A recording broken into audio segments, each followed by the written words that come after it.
DDT, also known as dichlorodiphenyl trichloroethane, is a synthetic compound in pesticide called an organochlorine. It is also a persistent organic pollutant, or POP. DDT was one of the easiest forms of malaria control, but is quite possibly dangerous for both the environment and humans. DDT was discovered in 1939 and was implemented throughout World War II to prevent 30 different diseases, including malaria. The U.S. heralded DDT as one of its greatest inventions, even creating World War II propaganda about it. DDT was then used widespread throughout the United States for both malaria purposes and farming, until the publication of Silent Spring in 1960s by Rachel Carson, where she brought attention to the problems potentially created by DDT.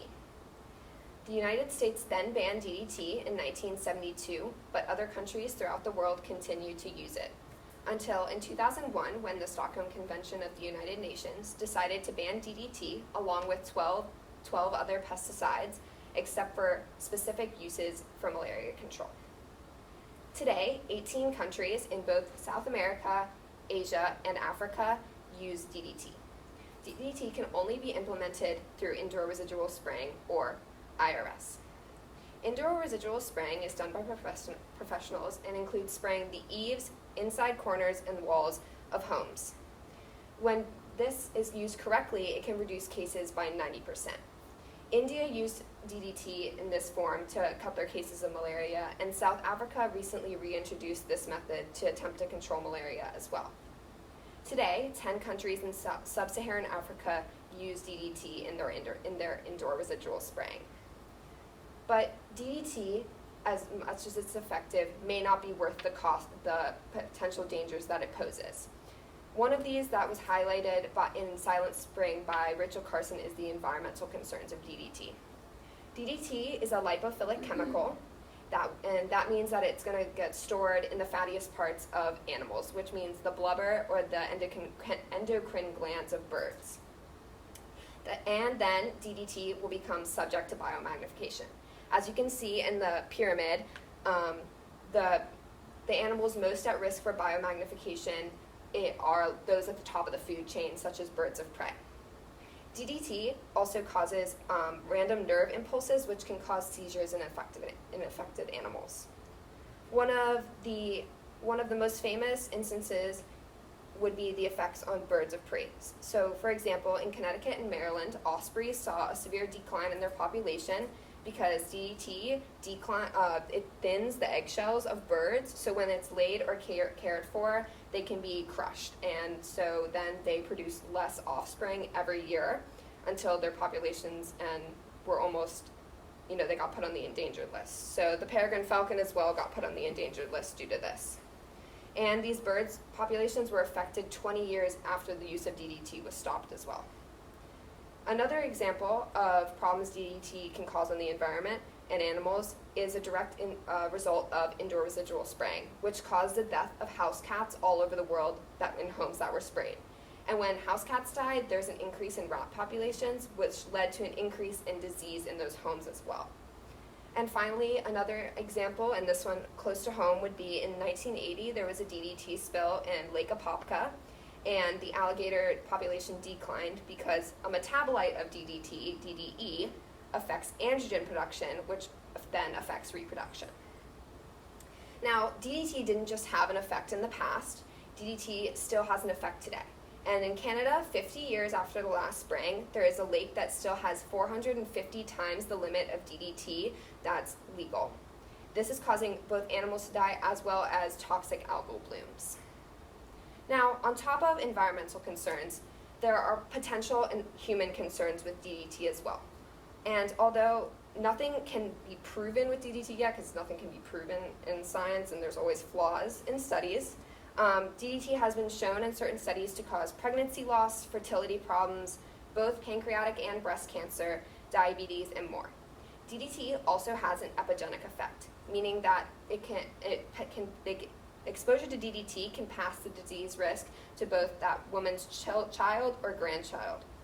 And DDT effects on human health have only been studied in the US and Europe, And countries with indoor residual spraying, there's a lack of studies on them, so we don't know how that direct contact with DDT in their homes is versus how the exposure in the United States was, where it was more with the farming and drinking water. So the Environmental Protection Agency calls DDT a probable carcinogen. And so Barbara Cohn is one of the most famous researchers for like DDT, and it's breast cancer risks. So she does studies on a group of California women from the 50s and 60s, and one of those studies, she saw that those women who were under 14, when there was a peak of usage of DDT, they had a 5-fold increase in breast cancer risk, whereas those who were over 27, when there was a peak in DDT usage, saw no increase in risk. And then that showed that age when exposed was impacted what happened with the breast cancer risk. So another study on the same group of women, but instead their daughters, showed that those who were born to moms with elevated maternal levels of DDT, they saw a 4-fold increase in risk of breast cancer, because DDT activates HER2, a protein expressed in breast cancer cells, and the daughters of the women in this research group actually 22 of them ended up with advanced stage tumors, and 16 of them ended up with HER2 tumors, positive tumors. And so Barbara Cohn makes 3 points about her research still being relevant today. She says many of the women who were exposed, who were alive during DDT's peak usage, are still alive today. DDT is still being used in many countries around the world. And on top of that, DDT stays in the environment. It actually stays in aquatic environments where its half-life is 150 years. There's also another research study that showed that DDT can increase risk for pancreatic cancer. And in DDT manufacturing workers, they saw a 7.4-fold increased risk of pancreatic cancer. On top of increased cancer risk, DDT can also cause fertility and developmental issues.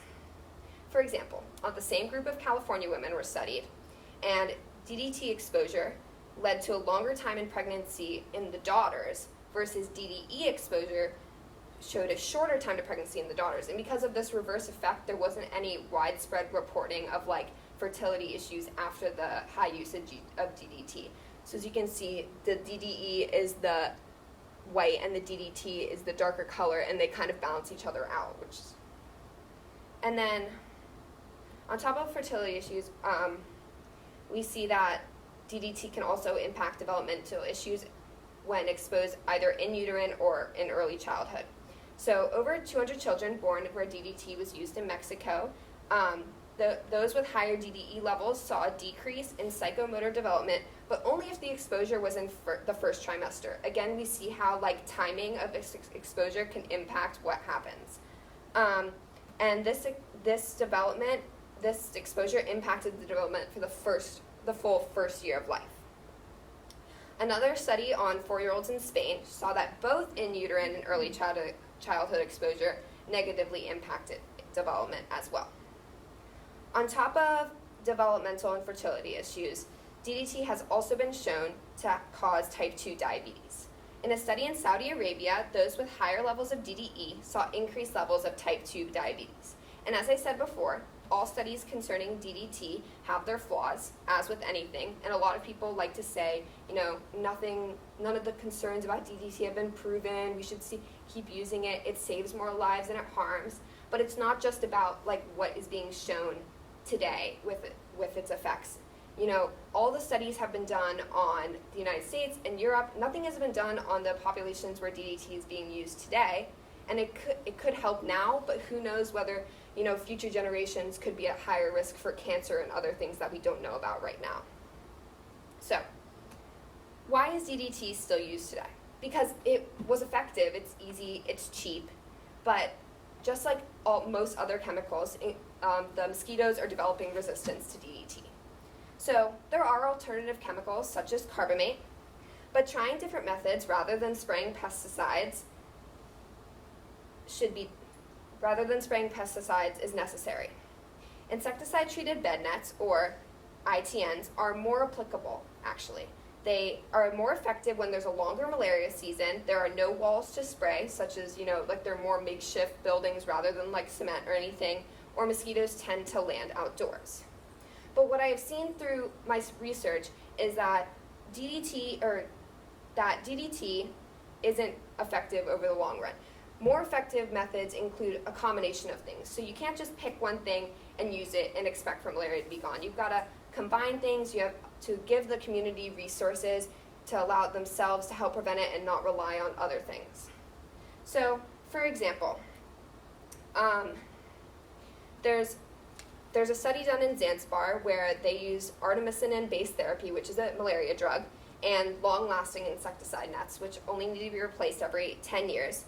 And they saw a decline in under 5 mortality and malaria prevalence. So you can see from 1999 to 2005 where they implemented them like in the 2003-2004 timing. They went from 161 deaths in this community to 64 from malaria.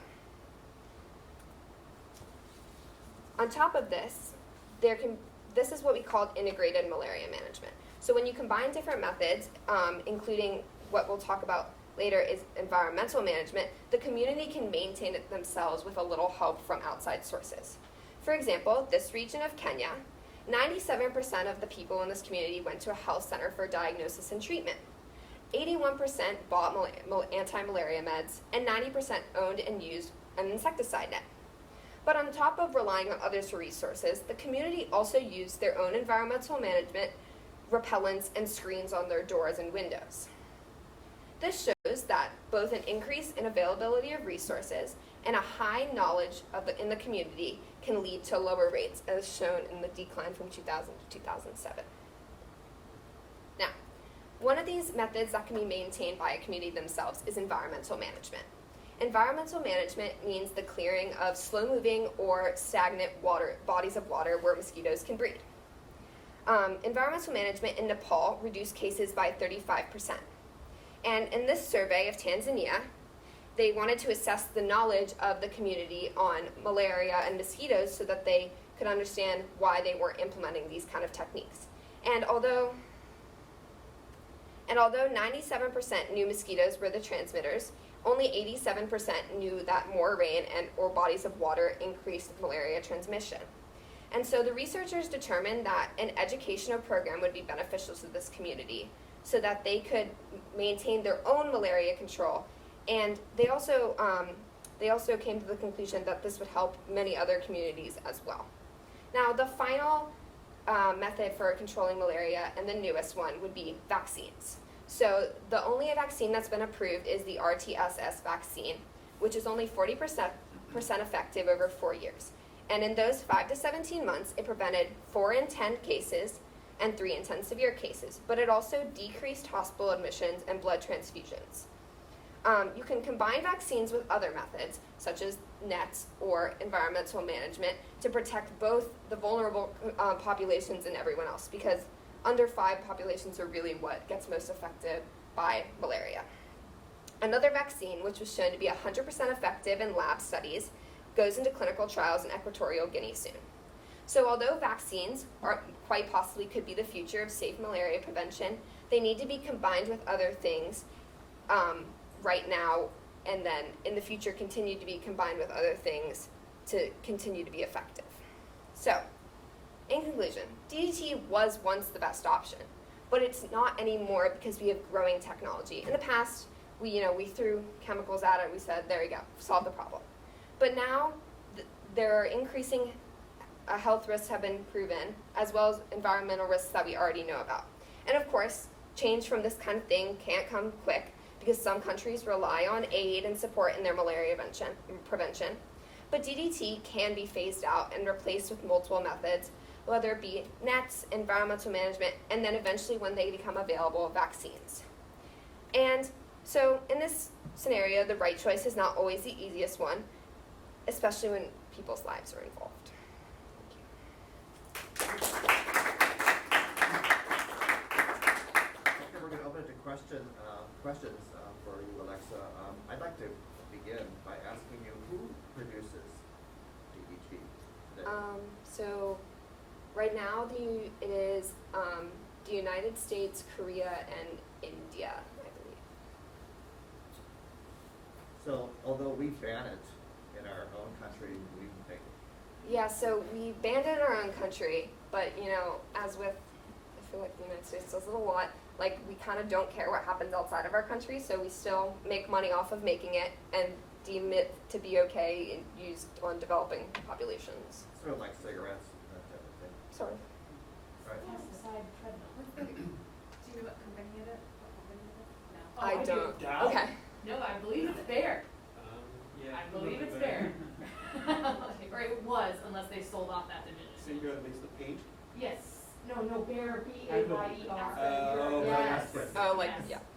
So anything for a buck? I can't believe Yeah, that. this is not the only one. This Sure. is most pesticides. I mean. Most pesticides that are banned in the United States are produced in the United States and sold to other countries where they are put on our food that we then purchase and bring back to the United Oh, States. gosh.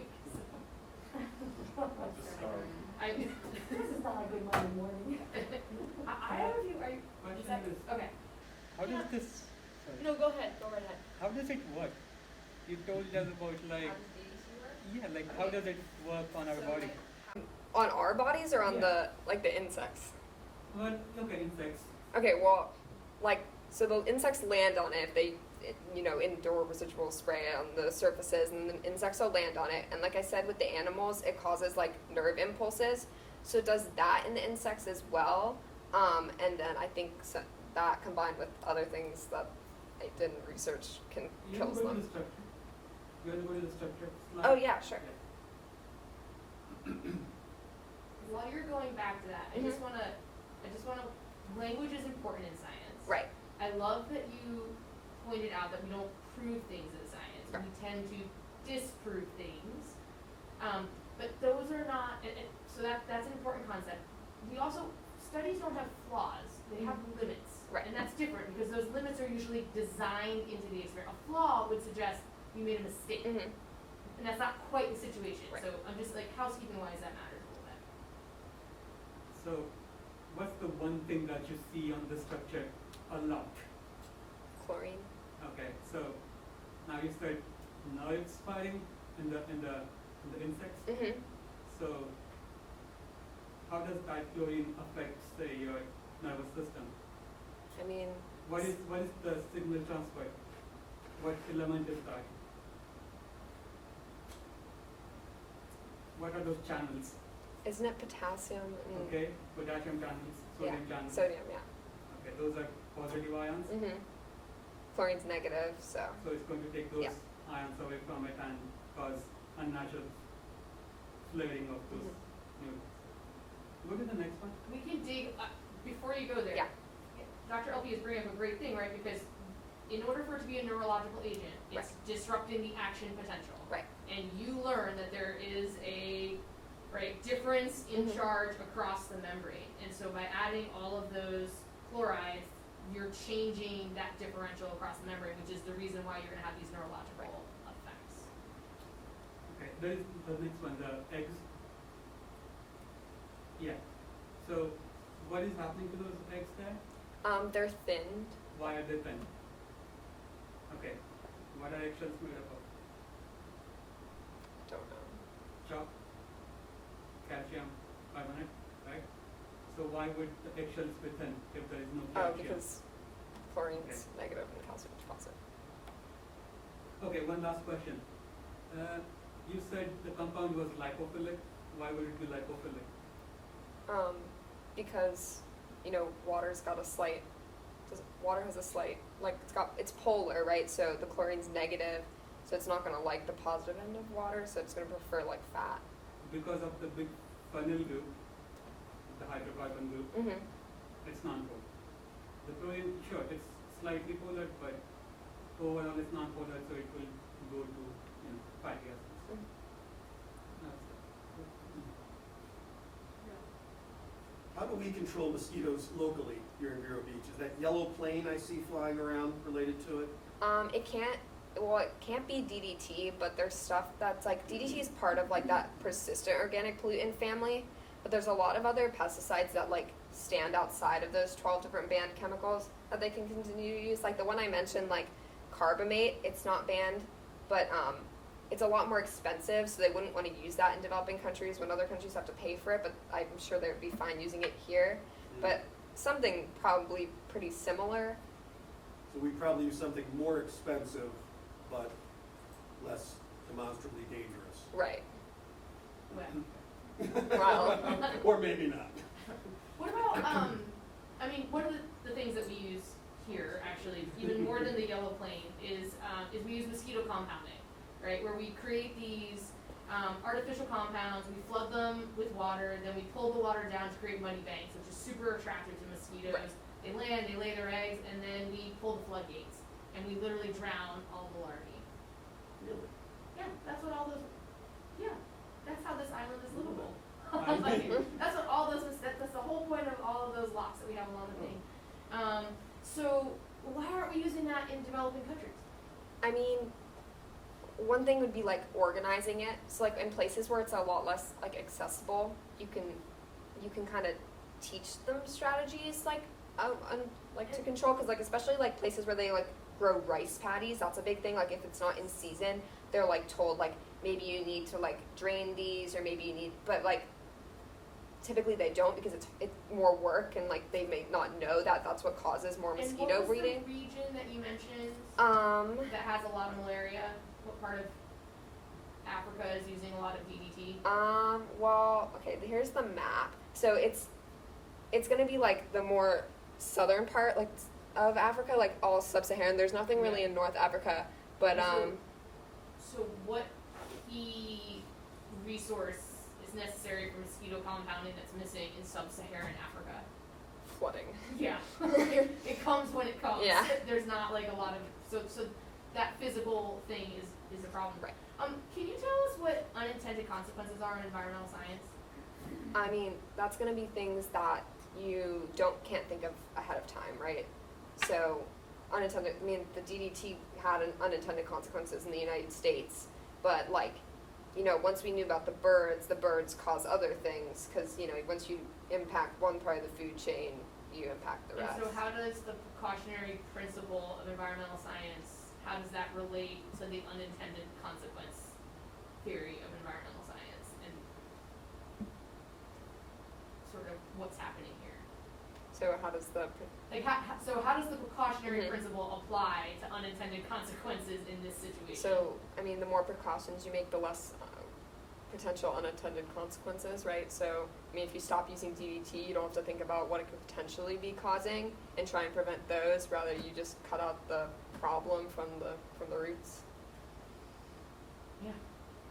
Yeah, the whole idea there, right, is that if you don't know all of the potential negatives, Right. then you don't move forward until you've identified them. Well, the question becomes, in real time, how many agents are we using today that we think are just fine, and 10 years from now, we're gonna find out, oh, that's not so great after all. I'm a DES baby, and, for women in the 1950s, diethylstilbestrol was the treatment of choice if you were having issues with pregnancy. And I am the product of a mother who had 4 sets of twins through that process, and now I have to declare to my doctor that I'm a DES baby because there's long-term consequences, more for women, but also with some occasionally for men. Any other questions for Alexa? I said one, and maybe I missed it, and you explained it, but, we talked a lot about the age of the Right. human. Right. Who's, and how they're impacted, and the younger they are, the more impact from this exposure. Did you, I know you said, you might have told me, but I missed it.